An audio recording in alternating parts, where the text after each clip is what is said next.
Another technique is pointillism.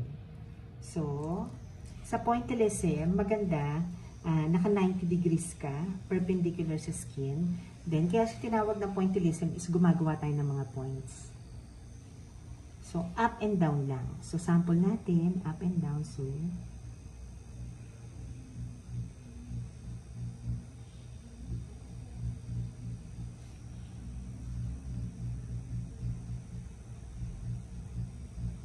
up and down lang. Then, mag-create ka ng points or random dots sa skin. Yan. So, mag-create din to ng illusion na parang powdered makeup lang din, no?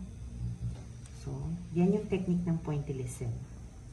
Then, last na technique is parang iniikot nyo na, dinidrill.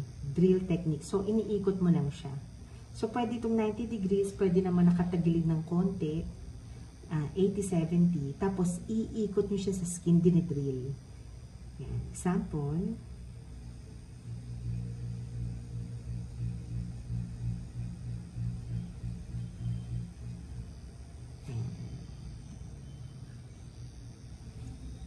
Then, habang dinidrill nyo is nagmumove kayo pa konti-konti. Move pa konti-konti sa right side or pwede din sa left side. Drill. So, pwede din sa left. Going to the left. Pero drill technique. So, ito, pumapasok din yung pigment sa skin. Yan.